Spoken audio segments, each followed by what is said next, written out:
Shiny Pokemon are some of the most sought after and collected Pokemon ever since their introduction in the Generation 2 Pokemon games. People spend countless hours shiny hunting for various different shiny Pokemon in various different Pokemon games, with a plethora of different shiny hunting methods between each main series Pokemon game. Shiny Pokemon in general tend to be very rare, with some games having better shiny odds than other games. In this video, we'll be discussing some of the rarest or hardest to get shiny Pokemon throughout all of the various main series Pokemon games released thus far. Believe it or not, some shiny Pokemon are harder to get than others due to a various amount of different reasons. We will also exclude any Wi-Fi event specific shiny Pokemon, as those were widely available and distributed and don't really require any actual shiny hunting in order to obtain the Pokemon. Now, the first thing you might think of when it comes to rare shiny Pokemon is a Pokemon with a very low encounter rate.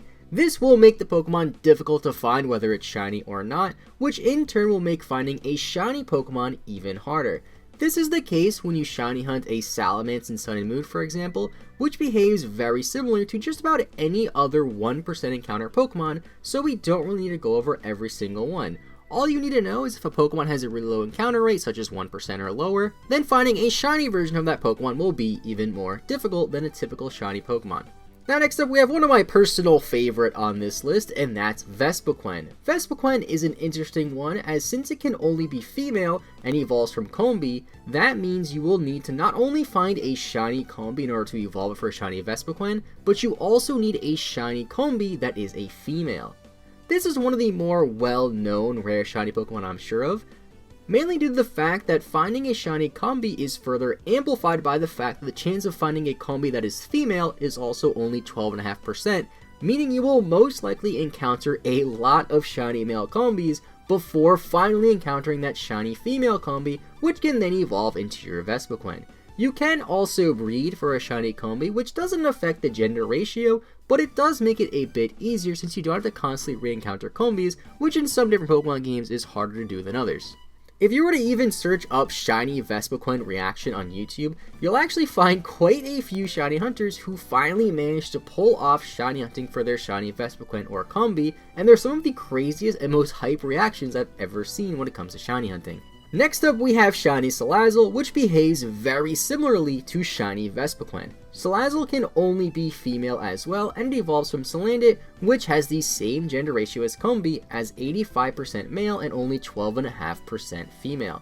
This again means you will most likely find many shiny male Salandits before you finally find that female Salandit, and evolving into Salazzle if you're shiny hunting for that one, of course, to finally get your shiny Salazzle.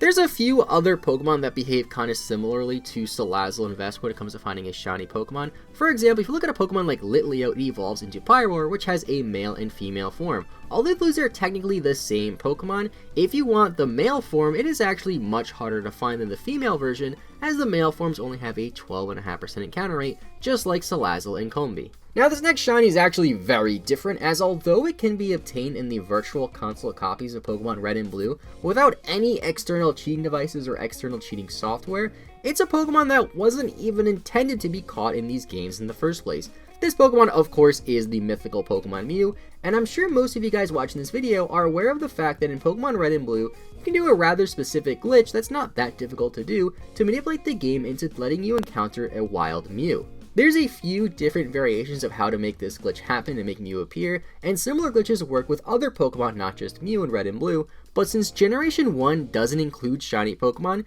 you might be wondering how could you possibly get a shiny Mew in a Gen 1 game when shinies don't exist in this game. First, you must go through the standard Mew glitch and catch Mew like you normally would, as we mentioned before. Now this will definitely take you a few tries to get a shiny, unless you're very lucky, but it is still possible to get a shiny Mew. Basically, in the Generation 1 and 2 Pokemon games, there is a stat value called DV that you cannot see, which is very similar to modern day IVs that you would see on Pokemon. These DVs, much like IVs, are used to determine a Pokemon's stats. You must have a very specific DV value on your Mew, as in the Generation 2 Pokemon games, certain DV values were needed in order to calculate and find and determine if a Pokemon was shiny. There's a formula needs to calculate these DVs, which is found on various different websites across the internet to make this a bit easier for you, so you don't have to calculate it on your own. Basically, once you accomplish this and find a Mew with the correct DV values to be a shiny, you will technically have a shiny Mew in Pokemon Red and Blue,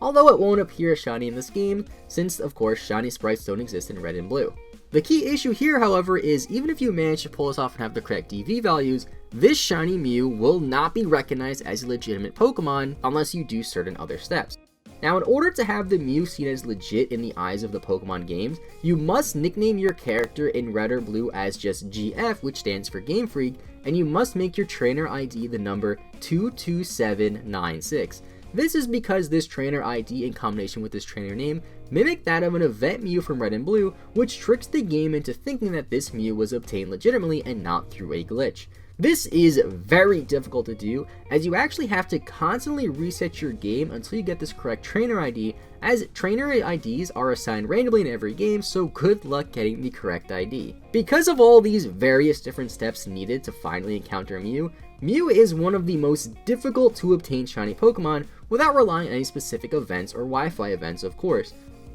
I'm not sure what the actual percent chance of encountering one of these shiny Mews in Red and Blue is, but since you need a very specific DV value and a very specific trainer ID that requires you to reset the game multiple times in order to make the Mew even appear legit in the eyes of the game to be transferable to Ultra Sun and Moon, I'd imagine it's significantly lower than any other regular shiny Pokemon odds. There's actually a couple of other methods to obtaining shiny Mew in the virtual console copies of Red and Blue as well, but the method we just discussed seems to be the most practical and the most realistic one to do if you were to go out of your way to find a shiny Mew in these games. One of these methods was posted on Reddit, and it requires a ton of very specific and complicated glitches to pull off, and it's just a lot more complicated than this first method. If you're curious, I'll link the Reddit post in the description as well so you can check it out, as although it is incredibly complicated, it's actually quite interesting that somebody was able to figure this out and went through the time to make this possible. And now next up we have Shiny Celebi, which is pretty similar to Shiny Mew in the sense that you need to do this in a virtual console copy of the game on the 3DS, but unlike Mew, you don't need to do any specific glitches or any other tricks in order to make the game view this Celebi as a legitimate Celebi. Now all you need is your 3DS with a 3DS virtual console copy of Pokemon Gold, Silver, or Crystal, any of them would work, and have a save file that defeated the champion lands. You must then obtain the GS Ball in one of these games, which is obtainable in Goldenrod City, and then once you obtain that, you must show it to Kurt in Azalea Town. This then triggers the proper event for Celebi to appear in the Ilex Forest Shrine, which you can then soft reset in front of in an attempt to finally encounter a shiny Celebi. This is arguably one of the easiest shiny Pokemon to obtain on this entire list that we'll discuss in this video, which is weird to say considering it is a shiny form of a mythical Pokemon. The most complicated part of this game is the soft resetting needed,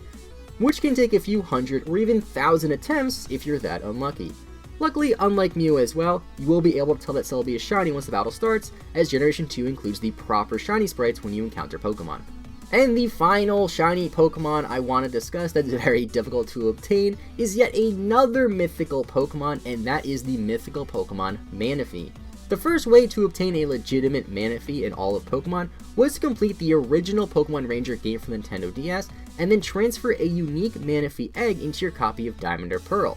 This was obtained through some random event through Pokemon Ranger, and then once you have that egg and transfer it over, you can hatch the egg, which has the same shiny odds as any other hatchable Pokemon in those Pokemon games. This might not sound too difficult until you realize the fact that you can't even soft reset your game before the egg hatches to manipulate the Manaphy into becoming a shiny Pokemon. Once that egg is transferred from Pokemon Ranger to a main series Pokemon game, it's already determined whether or not the egg will be shiny or not once it is transferred, and you cannot manipulate it once you get that egg in your game. After the egg is then transferred to Diamond and Pearl, you then also have to trade the egg to another copy of the game, so that's the only way to make it possible for the shiny Manaphy egg to hatch as a shiny. And since the Manaphy egg is predetermined to be shiny or not once the egg is obtained before it's even hatched, you won't know if the Manaphy is shiny before the egg hatches, meaning you'll constantly have to hatch Manaphy eggs in order to get a shiny. The craziest thing about this is if the Manaphy hatch is not shiny, you must get another shiny Manaphy egg from Pokemon Ranger,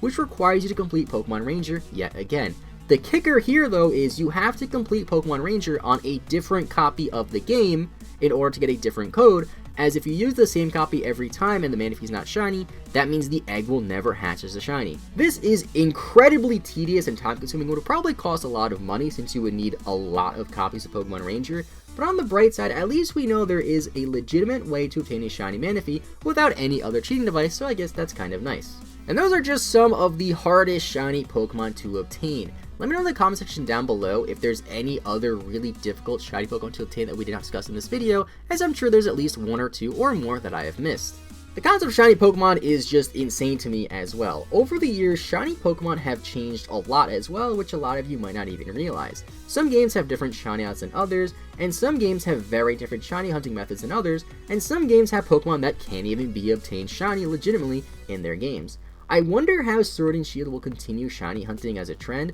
although it isn't required to do while playing through Pokemon games, and it's barely even referenced by Pokemon for the most part, shiny hunting is still something that adds a lot of playability to Pokemon games that thousands if not millions of people love to play, and some people even prefer it over the typical story mode in various Pokemon games. Shiny hunting allows many Pokemon fans to be excited over their favorite Pokemon as they find a rarer form of their Pokemon, and create a lot of Pokemon memories, which I think is something very valuable for the Pokemon franchise as a whole.